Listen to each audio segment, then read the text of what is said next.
I heartily welcome the strong measures announced by the Honorable Finance Minister Srimati Nirmala Sitharamanji today to further give a boost to the Indian economy, to strengthen the hands of the poor, the middle class, the farmers, migrant laborers, small businesses and street vendors across the country, and to boost the demand for goods and services in the country.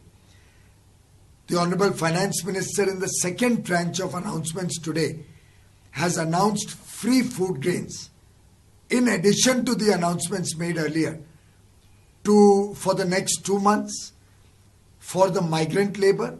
She has also announced the linking up with technology of the ration cards that are held by the people across the country, so that migrant laborers can take the benefit of lower cost and free food grains either in their homes in the villages or at their place of work based on their convenience and requirement. She has also announced an affordable rental housing scheme by which migrant laborers will get low cost, low rent housing at their place of work and can lead a decent life. A 2% interest subvention for 12 months has been announced for small entrepreneurs who take a loan under the Shishu Mudra scheme of under 50,000 rupees. This will be a huge benefit to the small entrepreneurs who are running a small business. 5,000 crore rupee scheme has been announced for street vendors to support them as they come back into their small businesses. For the middle income group persons who are taking the benefit of credit linked subsidy scheme to own their own affordable house, that scheme has been continued for the next 12 months, which will entail a disbursement of 70,000 crore rupees for affordable housing and thereby benefit the middle class and those who want to own their own house by about 5 to 6 lakh rupees over the tenor of the loan. She has also announced a 6,000 crore rupees scheme for creating employment using Campa funds, in addition to 30,000 crore rupees additional emergency working capital for our farmers. Along with this, the Kisan Credit Card scheme will be expanded to cover all the 8 crore farmers under PM Kisan and all the persons who are who are engaged in various other activities like animal husbandry, fisheries, and will give about 2 lakh crore rupees of concessional credit to about 2.5 crore farmers across the country.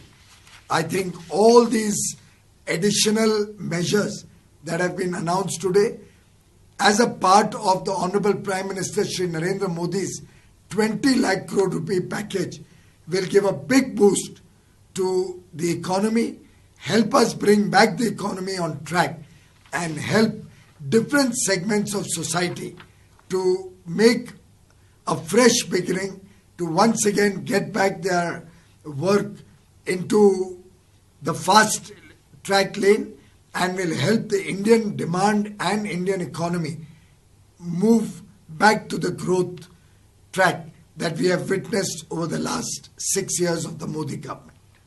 I am pained that despite the fact that Indian Railways has provided 1,200 trains exclusively earmarked to run the Shramik special trains for our migrant laborers, to take them to their hometown, to take them to their home state, so that they can go back to their near and dear ones, to their families.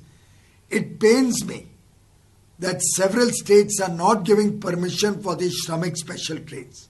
States like West Bengal, Rajasthan, Chhattisgarh, Jharkhand are not giving enough permission so that we can run Shramik specials to their states. Uttar Pradesh has already given permission for over 400 trains which have departed for Uttar Pradesh. Bihar has given permission for over 200 trains which have departed for Bihar.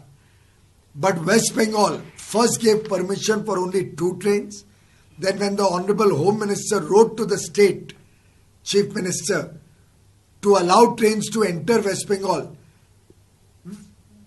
an announcement was made that 8 more trains will be allowed. But until today afternoon, only 5 out of those 8 trains were allowed by the West Bengal government. Yesterday also I had made an appeal to the West Bengal government to expeditiously give permission to states to send the migrant workers of West Bengal back home. Today I am informed that in the evening we received an informal communication that about 105 trains will be accepted by West Bengal in the next 30 days, which means hardly 1.5 to 2 lakh migrant laborers can go back home to their state West Bengal from now until 15 June in the next 30 days. There are over 30 to 40 lakhs, 50 lakhs people from West Bengal who want to go back home. What will happen to the rest of them? They will have to either walk back all the way to West Bengal or take a cycle or a bus or hitch onto a truck or walk on the tracks. Look at the colossal risk that lakhs and lakhs of laborers from West Bengal will have to suffer because the West Bengal government is not giving permission to these trains to enter West Bengal. I once again appeal to West Bengal. Instead of giving 105 trains in 30 days, please give permission for 105 trains every day. And we will send all the migrant labor of West Bengal who wants to go back home. We are not forcing anybody. But those who want to go back home, please allow us to give them safe journey, safe passage back home to their near and dear ones, to their family, to their children, to their parents, so that they don't suffer. It's an earnest appeal to states like West Bengal to accept the request from states like Maharashtra, from Gujarat, from Delhi, and accept the migrants back home.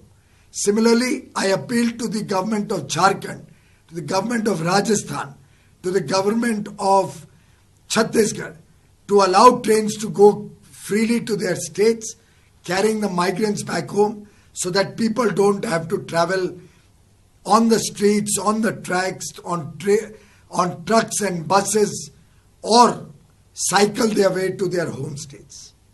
Today we had the G20 Trade Ministers virtual meeting, the second such meeting that has been held, in which India presented a strong case for global partnerships and cooperation to support each other during the COVID-19 crisis in a transparent and fair manner.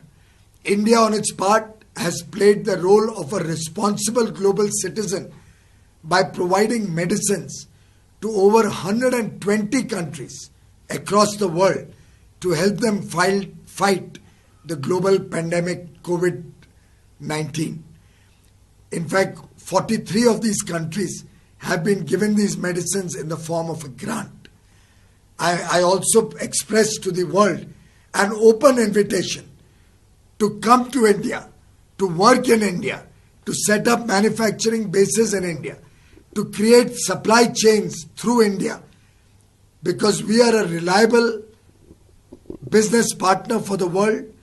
We want to be a part of transparent and fair trade with different countries across the world. And I shared with them the example of our capabilities and capacity, which is reflected in the production of personal protective equipment, which until 3 months ago, India was barely producing a few thousand, but today is producing over 3 lakh PPEs every single day. I shared this with the rest of the big countries of the world, the rest of the top 20 countries of the world, and invited all of them to come and work with India, in partnership with India, to benefit from the huge transformational change that is happening in India under the visionary leadership of Prime Minister Shri Narendra Modi. आज माननीय वित्त मंत्री श्रीमती निर्मला सीतारमण जी ने समाज के अलग अलग वर्गों के लिए राहत अलग अलग प्रकार की योजनाओं के माध्यम से देने की घोषणाएं की हैं। जो गरीब मजदूर आज देश में तकलीफ में हैं, जो हमारे किसान हैं, जो हमारे छोटे व्यापारी हैं, नुक्कड़ पे दुकान चलाते हैं या छोटे ठेले चलाते हैं, स्ट्रीट वेंडर्स, एक तरफ इन सब के लिए अलग अलग माध्यम से राहत पहुंचाने की कोशिश की है। साथ ही साथ जो मध्यम वर्गीय भाई बहन अपना घर बनाना चाहें, अपना घर खरीदना चाहें, उनके लिए एक बहुत बड़ी ब्याज में छूट, जिससे लगभग 5 से 6 लाख रुपए का लाभ उनको अपने लोन के ऊपर, जिस अवधि के लिए लोन लिया जाता है उस अवधि में मिल सके। ऐसी अलग अलग योजनाओं के माध्यम से देश की अर्थव्यवस्था को फिर बल देने का अनाउंसमेंट्स आज वित्त मंत्री जी ने किए हैं। खासतौर पे जो हमारे प्रवासी मजदूर हैं उनको मुफ्त में अनाज देना, नई टेक्नोलॉजी के माध्यम से जो प्रवासी मजदूर हैं उनको अपने गांव में भी और अपने काम में जहां पे वो काम करते हैं उस स्थान पर भी दोनों जगह राशन मिल सके उनकी ज़रूरतों के हिसाब से, उसके लिए नई टेक्नोलॉजी से पूरे सिस्टम को जोड़ना। जो प्रवासी मजदूर अलग अलग जगह काम करते हैं उनको कम किराए पे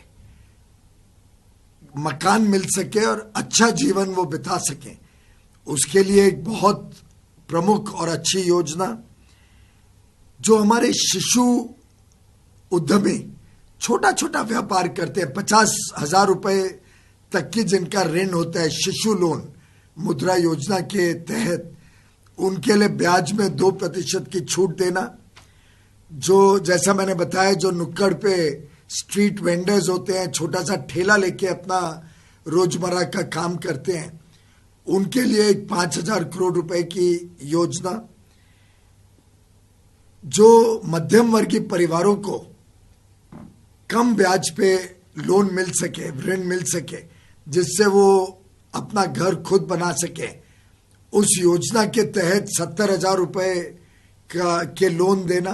ऐसे अन्य अन्य योजनाओं को आज देश के समक्ष रखकर माननीय वित्त मंत्री जी ने, मैं समझता हूं प्रधानमंत्री जी के 20 लाख करोड़ के जो आत्मनिर्भरता का पैकेज की दूसरी कड़ी आज देश के समक्ष रखी है, वो आज हम सब ने देखी।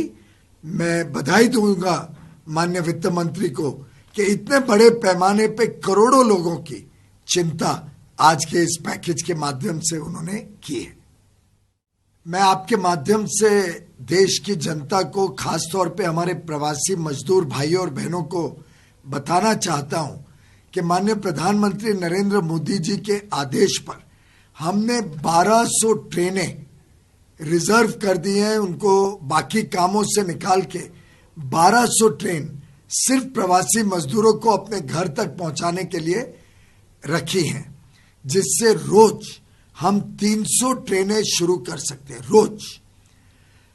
लेकिन कई ऐसे राज्य हैं, पश्चिम बंगाल, छत्तीसगढ़, राजस्थान, झारखंड, जहां से बहुत ही कम परमिशन, बहुत ही कम ट्रेनों के लिए परवानगी मिल रही है। अब उत्तर प्रदेश को देख लीजिए, लगभग 400 ट्रेनें अभी तक उत्तर प्रदेश के लिए रवाना हो चुकी हैं। बिहार के लिए 200 से अधिक ट्रेनें रवाना हो चुकी हैं। आखिर ये राज्य भी ले रहे हैं अपने लोगों को, घर वापसी बुला रहे हैं, घर वापसी लाके उनको पैसा भी दे रहे हैं, उनको अपने घर भी पहुंचा रहे हैं, उनकी स्वास्थ्य की भी चिंता कर रहे हैं। लेकिन पश्चिम बंगाल ने कुछ दिन पहले तक तो सिर्फ 2 ट्रेन की परमिशन दी, फिर माननीय गृह मंत्री ने उनको पत्र लिखा, तो उस दिन उन्होंने कहा कि हम 8 और ट्रेन लेंगे। पर मुझे दुख के साथ कहना पड़ता है, वो 8 ट्रेन भी आज सुबह तक उन्होंने नहीं ली थी, सिर्फ 5 ली उसमें से। तो पहले की 2, बाद में 5, कुल 7 ट्रेनें आज दोपहर को 3:30-4 बजे तक कुल 7 ट्रेनों की परमिशन पश्चिम बंगाल की सरकार ने दी थी। आज शाम को हमें बताया गया है कि 100 ट्रेन, 105 ट्रेन पश्चिम बंगाल की सरकार लेगी अगले 30 दिनों में। यानी आज से लेके 15 जून तक मात्र 105 ट्रेन की परमिशन देने की हमें सिर्फ सूचना मिली है, डिटेल तो अभी तक नहीं आई है। अब देश की जनता जानती है, लाखों पश्चिम बंगाल के प्रवासी मजदूर देश भर में फैले हुए हैं, काम करते हैं, रोजमर्रा का अपना कमाई करते हैं। उसमें से कई, और मुझे अनुमानित नंबर दिया गया है कि शायद 30 से 50 लाख ऐसे पश्चिम बंगाल के हमारे भाई बहन हैं जो एक बार अपने घर जाना चाहते हैं, अपने परिवारजनों को मिलना चाहते हैं, अपने बच्चों को, अपने माँ बाप को मिलना चाहते हैं। उनको सभी को हम रेलगाड़ी की सुविधा देने के लिए पूरी तरीके से तैयार हैं, पूरी तरीके से ट्रेनें मौजूद हैं। हम रोज 100 ट्रेन चलाएं, तब जाके अगले 15-20 दिन में सब लोग अपने घर जा सकेंगे। लेकिन अगर 30 दिन में सिर्फ 100 ट्रेन दी जाएंगी, तो आप सोचिए कि शायद मेरे हिसाब से मात्र 5-7% लोगों के लिए ट्रेन की सुविधा मिलेगी और बाकी सब लोग परेशान होंगे।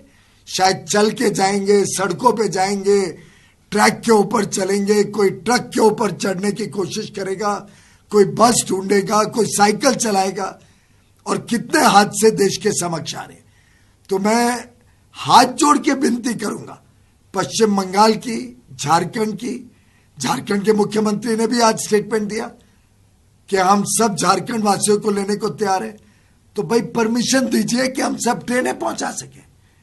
छत्तीसगढ़ के मुख्यमंत्री से मेरी विनती है, राजस्थान के मुख्यमंत्री से विनती है कि सब ट्रेनों को आने दें और अपने खुद के लोग जो घर जाना चाहते हैं उनको स्वागत करें, उनकी चिकित्सा की चिंता करें, उनके घर बार पहुंचने की चिंता करें।